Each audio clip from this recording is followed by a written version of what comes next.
Yo, and welcome back to the Banter Boys podcast. My name is Sanji. With me is Liam. How you doing, boy? All good, thank you, mate. All good, thank you. Thanks for having us on. Yeah, man. Very, very excited to talk to a Twitter influencer, a famous person in the Twitter sphere.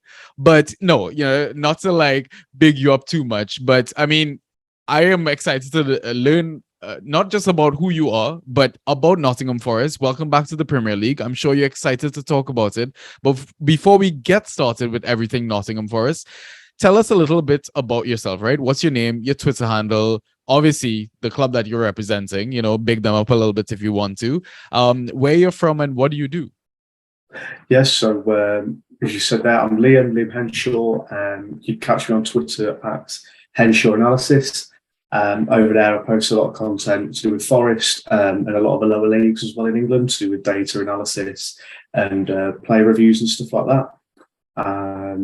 As you say, I'm a big Nottingham Forest fan. I've been a season ticket holder for numerous years, supported them all my life, and I'm from Nottingham.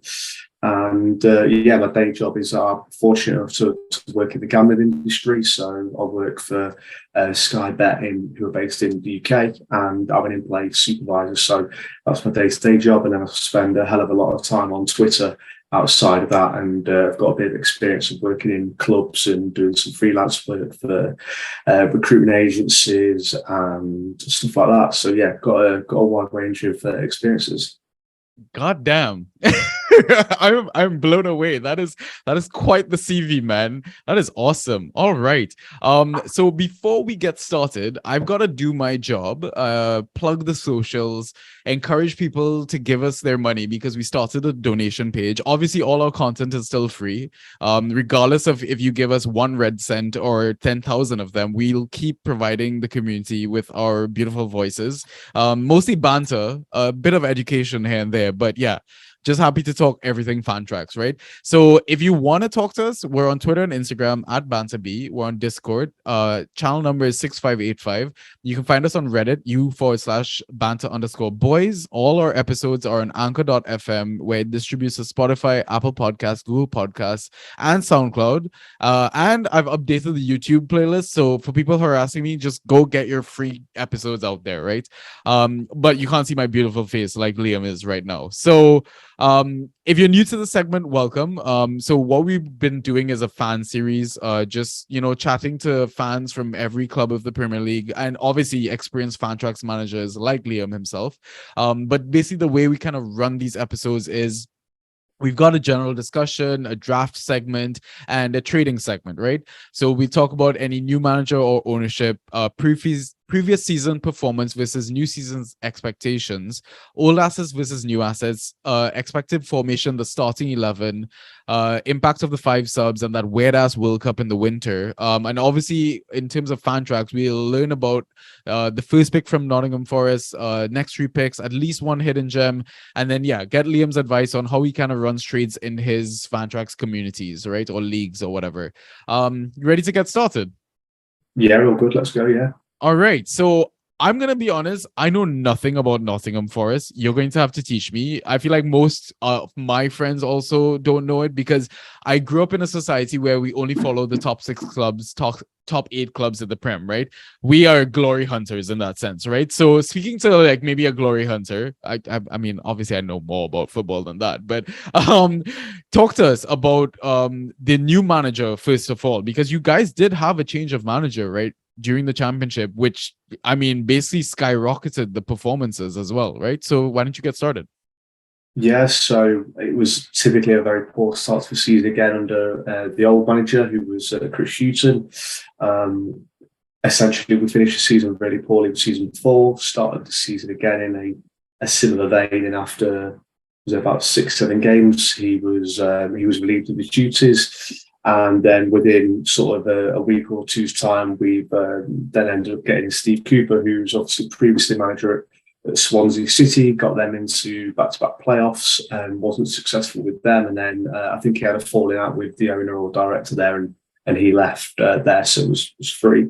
But yeah, essentially the season that Coop came in, Basically transformed us straight away, changed the system and the shape, going to a back three, playing 3-4-1-2, so one attacking midfield and two forwards. And ultimately, through decent recruitment in the January window, where I was able to get in some good players, and also the manager's management style of being able to get more out of these players who were seriously underperforming, skyrockets really, and yeah, that's how we finished the season so strong.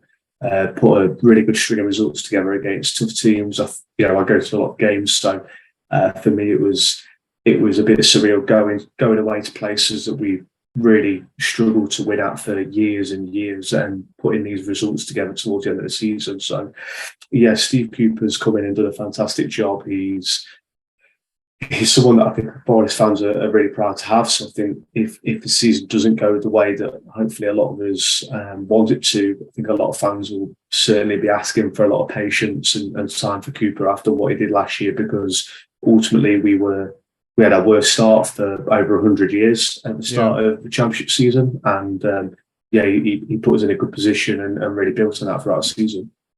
Okay. And were there any changes to the hierarchy of the club, like in terms of ownership or backroom stuff that, might influence how some of your assets are going to perform next season? Over this summer, no. It's been very much a period of settlement, of getting used to a lot of people. So the previous summer, before the start of the Championship season, we had a whole new recruitment team put into place, a new director of football, and a new chief, not director of football, a new chief executive, and essentially the whole system changed. So this season's been the first season when all that's actually been in place. So it's hopefully a good time to be at Forest, and hopefully that has come through in our recruitment so far. Okay. Now I think let's move on to previous season performance versus new season's expectations, right? So you guys basically won a trophy at Wembley, right? It's a special moment for any person. So before I moved to Finsbury Park, I was actually living in Wembley Park, and I must say, every time there's a game at Wembley, it is a fucking terrible place to live. Oh, don't! I like, for me, from it's my first experience going to Wembley with Forest. So went down on the train, getting the tube across, everything. It was just utter chaos. Like, for some other reason, I didn't expect it, but obviously it was utter chaos. So I've learned my lesson there. I'll be staying down in London, away from Wembley the night before if it ever happens again. 100%. So now, like, having won that trophy, you're back in the Prem. What are you really expecting next season? Stay up, right? Bare minimum. Yeah. You ask any promoted Premier League side. I think the first thing is always to finish above that dotted line. So for me, that is the expectation. I think if you ask people in house at Forest, I think they probably want more and want better than that. So yeah, we'll see. I think realistically, anything above 17th is going to be the expectation. But I say, if you ask the manager, who's got a really good relationship with the players, that he would want more than that. That's not like their expectation in house. The expectation in house will be to win as many games as possible throughout the season. Yeah, and the thing is, your preseason performance has been a little mixed, I want to say, as well, right? You've had a few draws, a couple of losses, couple of wins. Do you think that is going to maybe kind of predict or it's foreshadowing of what you're expecting next season? Like, it's going to be unpredictable results? I think somewhat. I think a large part of the pre-season is that we've bedded in a lot of new players. So we've made 12 signings already this window. Have you spent the most money as well? Sorry to interrupt you. Yeah. 90, getting towards 90 million, I think. Yeah. Exciting, for sure. The thing is, it's needed. So I think if you ask any pundit who's not really followed Forest, they'll go, we've signed loads of players, they're getting rid of all the squad. But you look on the face of it, and actually we had 5 loan players who played every minute when they came in and were influential to last season. None of them have been re-signed. They all need to be replaced. And then we've lost another 2 or 3, 4 key players or decent squad players whose contracts have run down or have moved on elsewhere. So signing that many players has been needed, but ultimately that's going to have an impact on the pre-season fixtures of getting people in and getting them embedded in. But also the start of the season, for me, is going to be a tough period of making sure everyone does get integrated in the team and understands the system. So, I think we'll talk a little bit about fixture difficulty, but going to August, which for me is a tough period for Forest, I'm not expecting a great deal during that first period, especially with a lot of the new signings as well.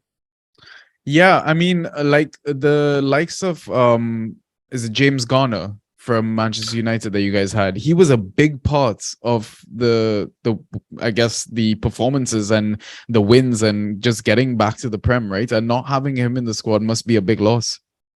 Yeah, James Garner, Keenan Davies, Jed Spence, just to name a few of them. So they're a big loss.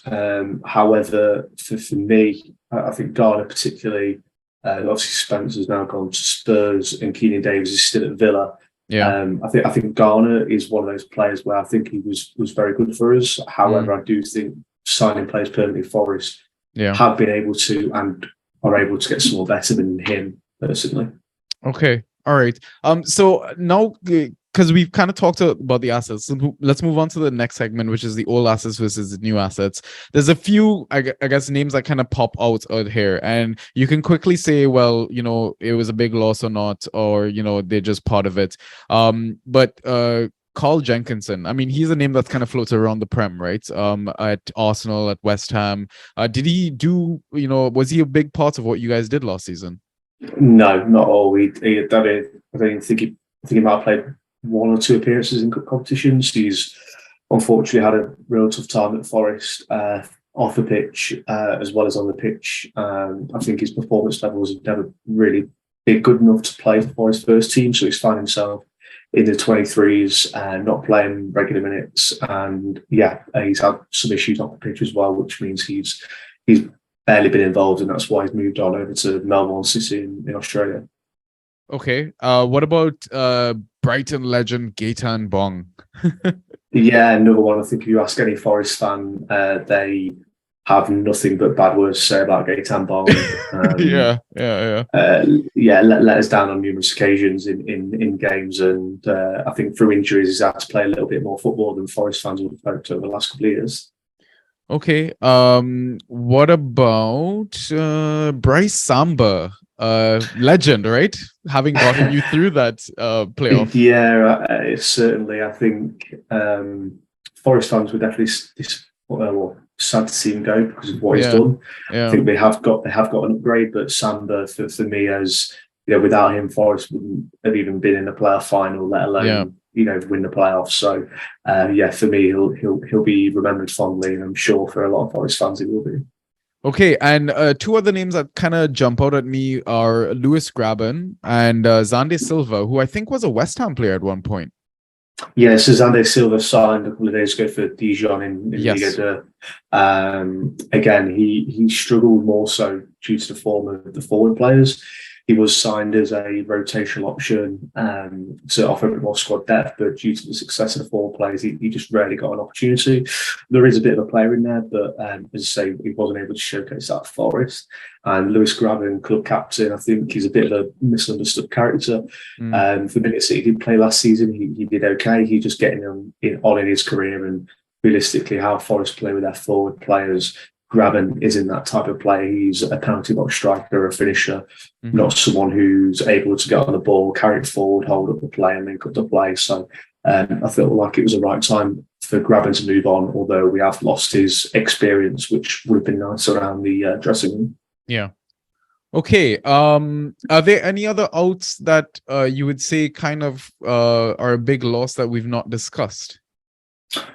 No, not really. As you say, some of those loan players that we've not been able to get back. As you say, Garner there was influential. He understood the system really well. So not being able to get him back has been a bit of a miss. And mainly Jed Spence and Keenan Davies. Yeah. Okay. So I mean, you've got a long list of ins, right? So I mean, let's just discuss, I think, the Fantrax relevant ones, right? So I'm gonna go through the list. You can either say not sure. I mean, I'm pretty sure you know all of the names, but be like, he's a kid, not relevant, or let's, spend a minute or two on them, right? So Ryan Hammond coming in from Millwall. Yeah, youth player, going in 21s. Okay, and I apologize, I may butcher some of these names, but Taiwo Awooni? Yeah, Taiwo Awooni, big player, record signing. From Union Berlin. Yeah. £17.5 million. Looked unfit during the first 2-3 games of pre-season. I know that personally he was struggling with a bit of fitness, but has come on well in the latter games of pre-season. He should start every game, but I know there are definitely some doubts about his technical ability and how that everyone likes him at the club. But he's a unit. He's not the biggest, but he's good in stature. He's quite bulky, not the quickest. He's best when he's running at defences directly. One of the best goal scoring records in Bundesliga outside of the top two teams last season. So if he can adjust to life in the Premier League, he will be a big threat. So he's definitely one to keep an eye on. Okay. This is a bit of a big signing, but unfortunately on loan from Manchester United, Dean Henderson.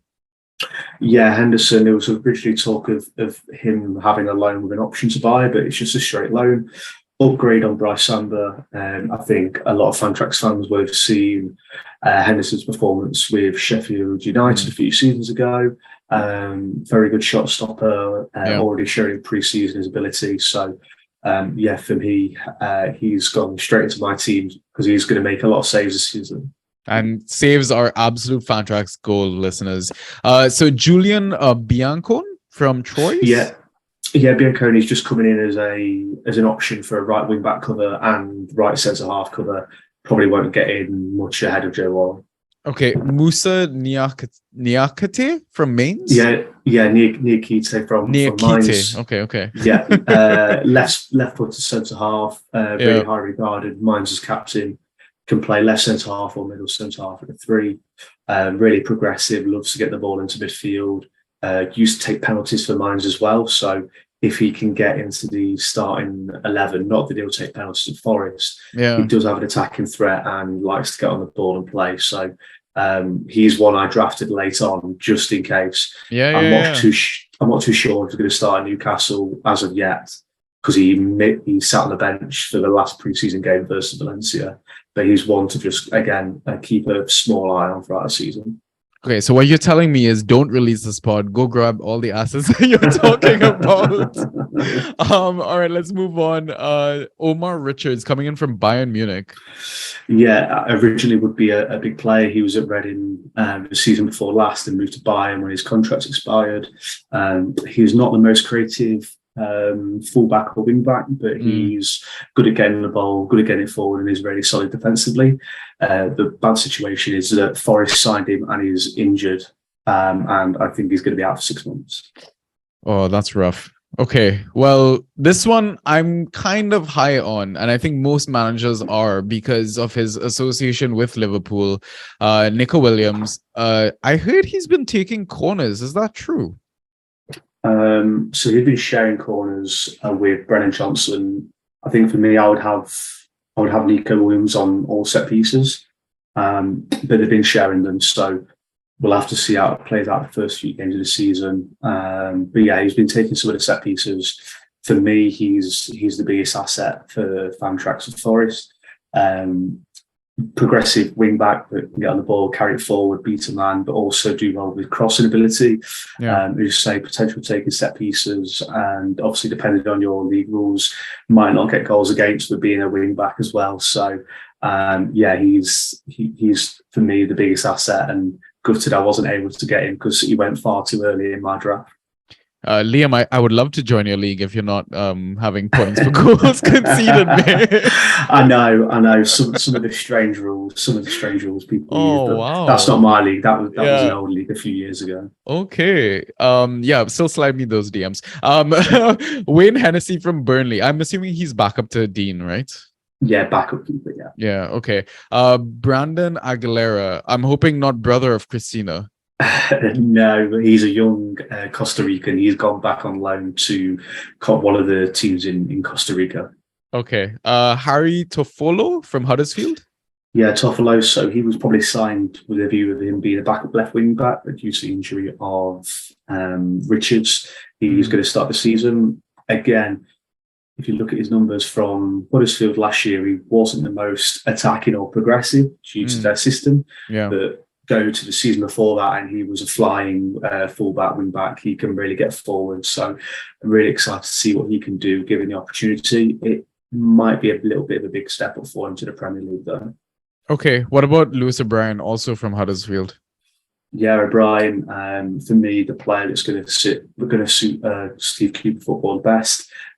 His best ability is pressurising play and getting the ball and carrying it forwards. He's not the most creative midfielders or the most defensively engaging midfielders, but he's very good at pressurising the ball and getting the ball forward. So I'm not convinced how that's going to translate to Fantrax points. Okay. And Oral Mangala from Stuttgart. Yeah, he's an interesting one for me. He talks about him being incredibly highly rated, but when I've looked at the numbers, I'm not been convinced. One I know little about personally. I need to watch a little bit more of him. So I've got no strong opinions on him at the moment. Okay. And I mean, I obviously saved the best for last, right? Messi Lingard. Yeah, massive signing, right? Not just, I want to say, because we know his potential in Fantrax. We know of how good of a player he can be, seeing his performances in the World Cup and stuff like that. But just the energy that he brings, right, to any group of players, I want to say. Yeah, I think originally when the links first come out, Forest fans were going, no, that's not going to happen. And to, what sort of money is going to go on. So that's been a lot of the conversation. But it's on a 1-year deal. And for me, it's a deal that makes a lot of sense. If Lingard performs to his best ability, he's going to get another year on another good contract with some great bonuses, or potentially, get himself a better move elsewhere or abroad or whatever. So yeah, he's a really interesting one. If he's fit, you assume he's going to play every week. I'm not convinced he's going to be on any set pieces. Not at this moment in time anyway. I don't think he's going to take penalties off Brennan Johnson. So yeah, he's a good player. He's going to suit the system well. I think he might get some sneaky defensive points as well, playing that number 10 role behind the striker. And yeah, he's going to be a well-rounded asset and a big statement player for Forest. Yeah. See, the thing is, like, one of the things I was discussing with like a lot of let's say the content creators in our community, shout out to the boys from Draft Society, like Robbie, for example. Like a lot of the names that we talk about, Nico and Lings, and they're great Fantrax assets on their day, right? But one of my concerns is the leap from Championship to Premier League too big in terms of not just them as individuals, but the squad as a whole, right? A lot of new assets. Are they going to be able to retain the ball long enough to be able to put up points that, match their true potential, right? That to me is one of the biggest concerns. Like, how do you feel about that? Yeah, I think the thing about Forest is that they can play numerous ways. So they'll always play with the same system, same shape, but they'll sometimes be more defensive. They'll probably sit in a bit of a slightly more of a deeper block. They typically use a mid block and like to press when the ball gets into the middle third. So for me, I don't think Forest is ever going to sit too deep.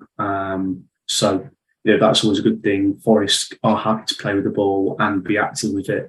As you say, I think that in all games apart from the absolute top teams, I would expect Forest to not absolutely be down there in possession on the games. So for me, I do think Forest will be fine from that aspect. Okay. I mean, it's interesting, you talk about like how the team sets up and stuff. So I think that's a perfect segue into expected formation starting 11. How do you think they're going to shape up next season? Yes, so as I said, it'll be the standard shape and formation. It'll be the 3-4-1-2. It'll be Henderson in goal, Jerry Worrell right centre back, either Niakite or Steve Cook at central centre half. Left centre back will be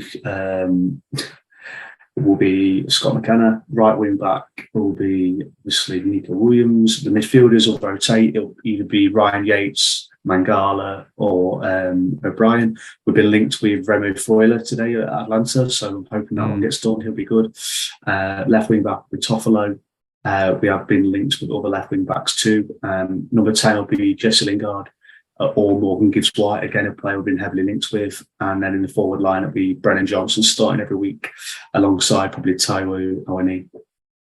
Yeah, I mean, you've mentioned some interesting names here, because one of the things I kind of did was I mean, DraftLad also does a fantastic job at this at the Draft Society, and I'm sure you've seen some of their content while prepping for drafts and stuff like that. What I did was I kind of took some of their numbers from the championship, translated it into Fantrax points and stuff like that, right? Like, not, I didn't look at everything. I looked at like the main ones, you know, the interceptions, tackles, dribbles, goals, aerials, key passes, all that sort of stuff. And if you look at like maybe points per game or whatever, I would say your best player is obviously Brennan Johnson, right? Because correct me if I'm wrong, he got the most number of goals for you guys. I think it was 18 of them last season. Yeah, he was top goal scorer, yeah.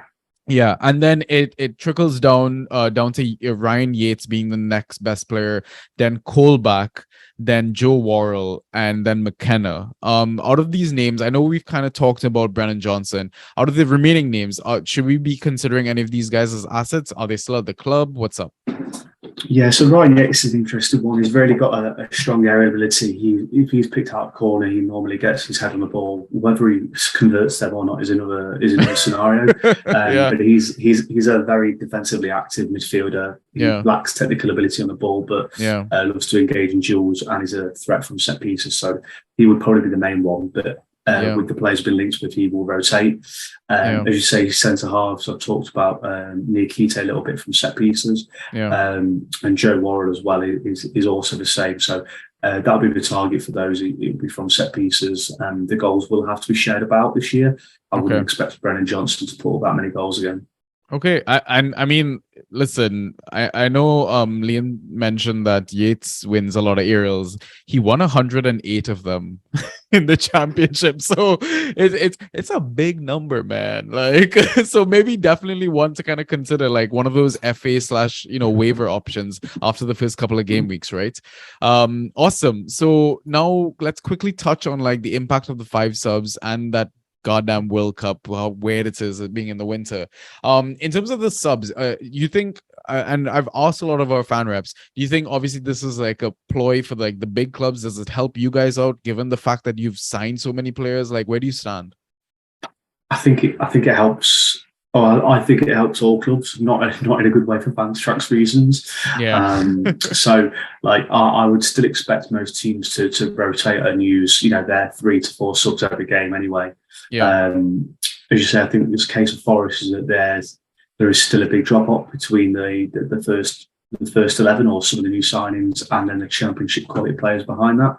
So for me, like Nico Williams will not be subbed or rotated. Joe Worrell won't be. I can't, unless there's another 4 player. Brennan Johnson won't be. The midfielders for Forest will get rotated quite heavily. But I would say that the centre halves of Worrell will play every week. He's just been given the captaincy, and Nico Williams will play every week. So there'll be some who rotate, but there's definitely a few players there who will be safe for minutes. Okay, brilliant. And in terms of the World Cup, do you guys have a lot of assets going off?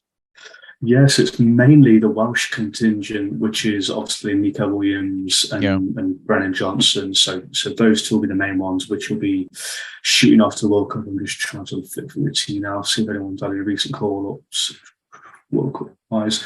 Obviously, potentially Henderson if he puts in some good performances. So it'll just be the 2 Welsh lads so far, and then you have got Mangala, who's got a few caps for Belgium, so he might get in their squad as well. Okay, all right, excellent. So now let us move on to the fan favorite segment, the draft side of the game, right? Let's talk about some Fantrax assets now, Liam. Who's your first pick from Nottingham Forest? And by the way, is there like a I guess a lingo shortened version for Nottingham Forest? Because people keep referring to you guys as NFO or Notts Forest. Like, I don't want to like offend you in any way, right? So so the one you just said offends a lot of Forest fans. So that don't ever call Nottingham Forest Notts Forest, because we have another team in Nottingham who are called Notts County. Okay. Forest is just Forest is absolutely fine. Okay. Otherwise, if you want a shortened abbreviation, it's Nottingham. So NOTTN Forest. Okay. All right, duly noted. I'm gonna try and not piss Liam off. I'm just gonna say Nottingham Forest to be safe. But yeah, first pick. Who we looking at? For me, it's Nico Williams for Forest, just purely. A lot of people say Lingard. I just think for guaranteed minutes, Forest is still linked with Morgan GibbsWhite, who will potentially rotate with Lingard at times. Yeah, okay. I also think Nico Williams' progressive ability of crossing, but also creating, linking the play inside. He's going to have a really good relationship with Brennan Johnson. So I'm expecting a lot of key passes and a lot of actions high up the pitch. So for me, it would probably be Nico Williams over Lingard. That's very interesting, because I feel like even Brennan Johnson has sometimes gone first for some people. But on the note of Morgan GibbsWhite, I know he put up awesome numbers at Sheffield United, but given the injury to Jimenez, they don't really have a backup striker as well. Would Wolves probably, maybe, I assume they'd try and hold on to Morgan GibbsWhite at this point, right? Yeah, so Wolves' stance is it is not for sale, and they want at least 30 million. I've been told that the deal will get done. So we'll see. Forest have had 2 bids and they put a 3rd bid in today, I think. So we'll see how that goes. Okay. Guys, Liam is an ITK if you don't already know. No. I'm not an ITK at all. All right. The next 3 picks. Who have you got? Yeah, so obviously Lingard's got to be one in there just purely for the minutes that he's going to play and the numbers he's put up previously at Man United. There is a small concern for me there about how many minutes he is able to play. Yeah. Obviously, he didn't play a lot of football last year. Yeah. And I think looking back at his career, I don't think he's played more than 1,900 minutes other than just one season. So fitness over a long period of time is a slight concern, but obviously you have to pick Lingard over the next 3. Yeah. The next one will be Brennan Johnson, again, for his goals scored. I think, he's a big threat. He's a ball carrier. He drifts wide. He will get himself involved in the play. Playing Premier League football is going to suit him playing on the counter-attack. So, when we play away from home, he's going to be a real threat in behind teams. But again, the only concern for him is that it's a big step. It's another big step up. He's had 2 senior seasons, one in League One on loan at Lincoln City, where he scored again another 15, 20 goals. Last year, he did it with Championship again. Yeah. Now it's a real big test of doing it again in the Premier League. So he's where all the 4 points are going to come for Forest. It's just if he can really adapt to that level. And then after that, it's a toss up between Ryan Yates and Niakite. By far, probably risk there, and these probably should have got in the hidden gem. Actually looking at it now. So as I say, Ryan Yates for his aerial duels and his attacking prowess from corners and his defensive ability. Niakite similarly from set pieces, but also his ball playing ability from the back. He's someone I've been really impressed with and think he can impress a few people this season. Okay, so like in terms of Yates, his potential for points and stuff, is there any comparable Fantrax asset that managers are more familiar with that you think are, of equal trade value, let's say? See, now you're testing me. I had last season on Fantrax, so I was on plan to make this easy, man. Come on. I'm a bit out of practice myself, but in terms of similarities, not that I think they're similar. Yeah. But a lot of Forest fans are quick to liken Yates to Souček the season before last. Yes, especially from set pieces, a bit of a defensive machine and an aerial threat from corners as well. Okay, yeah, because last season Souček was a bit of a waste, man. Very frustrating asset to own. He did pop up towards like a bit of a productive period, I think, in the second half of the season. But yeah, okay, that's very interesting to know then. All right, then your hidden gem. What have you got up your sleeve? Yeah, so hidden gem would probably be the goalkeeper, Henderson. I drafted him the round before everyone went for goalkeepers because he's the one I wanted. Yeah, I'm full well admitting Forest will get beat 4-5 goals some weeks. Yeah. But the weeks that they don't, I think that he's going to put up some really good numbers. He's got the track record that he had from playing with Sheffield United, had a really good season with them. He's going to really need to be his best game. He's come out and basically slagged off Man United and how they handled him last year. He's got a point to prove, and if he has a good season, he may well get a great move somewhere else. So, okay, all right. Hold on for a second. I'm just putting some waiver picks in. All right. Yeah, that is some quality information right there, listeners. Definitely make those moves real quick. Okay, final segment now, trading assets. So what do you do? Do you look at form? Do you look at fixtures? Do you do 2-for-1 trades? Do you tell people, listen, I've got a lot of listeners, like followers, give me your pick and I'll help you out. Like what's the deal? What's your secret sauce? Our leagues are leagues with people from work, so that they're incredibly competitive, and it's incredibly hard to get trades done because everyone feels like they're getting shafted all the time. So for me, trading assets is always difficult. I really don't like 2-for-1 deals because quite often, it means I've got to then lose someone to then get both players in, and I've already had like a couple of trade offers through from people trying to tempt me with Forest players or GibbsWhite and stuff like that. So I'm not a big trader myself. My strategy is keeping 3 spaces free for streamers week by week. That's what I like. And as you said earlier, big shout out to the Draft Society guys and all the people that put out that great content, because I absolutely love looking at the differentials week by week. So that's more of me than trading. Yeah, definitely. They produce some amazing content. I keep saying it all the time. Those boys are the Avengers. We are like the Teen Titans. We're just here for shits and giggles, man. But awesome. That is great. What's the worst and best trade you've ever done, by the way? Oh God, you're testing my knowledge now. As I say, I had last year off, so it wasn't my trade. There was one year where they were just like ludicrous. One of the new guys that hadn't played fan Trax before traded like his second pick because he was injured for 2 weeks for like 2 or 3 like 10th and 12th round picks just because he didn't know what he was doing. And I'm not having it. I think that's a bit abusive of people who don't know how to trade the game. So that's how competitive our leagues can tend to get. All right. So that's all we've got planned to talk about, listeners. But before we sign off, I kind of want to know, like, you've had your draft already, right? How did that go? Who were your first 3 picks? Did you have any gems that you managed to grab?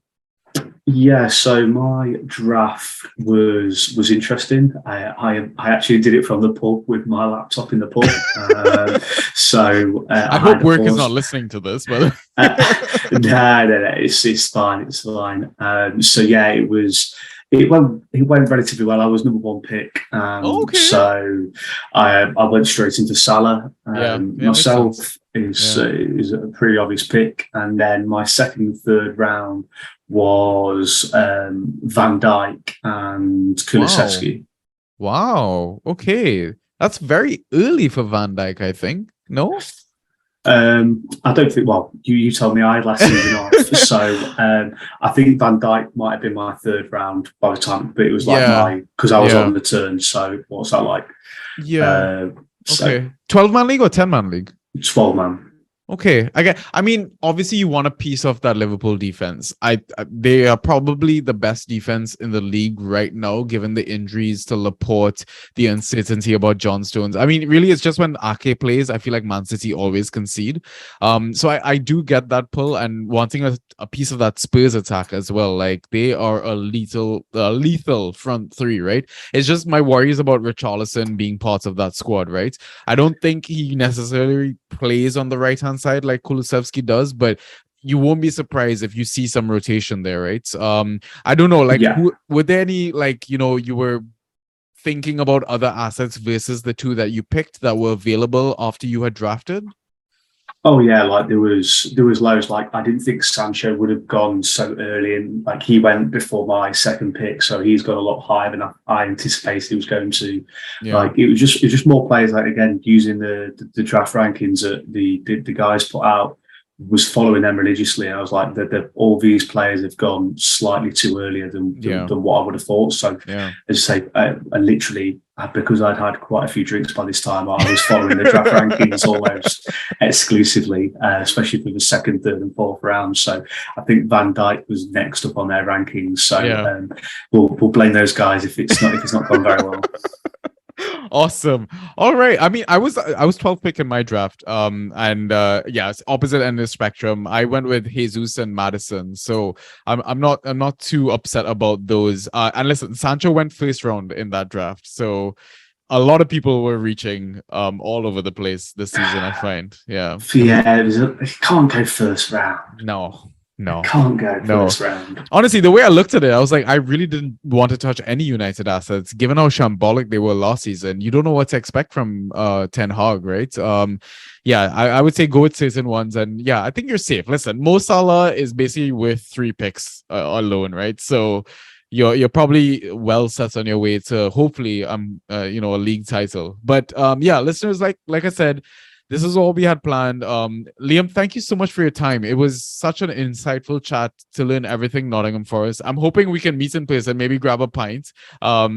Hopefully you're not drafting at that very time as well. But no, I don't tend to do all my drafts in the pub, so don't worry about that. But before we sign off, do you have any advice for Fantrax managers, new ones, old ones, or any thoughts for the season going in? You are our final fan segment as well, just Yeah, I mean, I'm not convinced my 2 pence is worth much, but for me, it's finding value in those lower rated teams. I went through, was going through Fulham, obviously Bournemouth, Forest, Everton.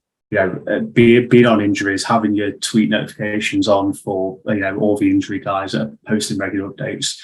You don't win you don't win the league on your draft. You win your league by your streaming and picking 100%. Up and being clever. So being on the ball, it's hard to be on the ball 24/7, but having those tweet notifications on is my biggest advice. And don't be afraid to take some risks now and again.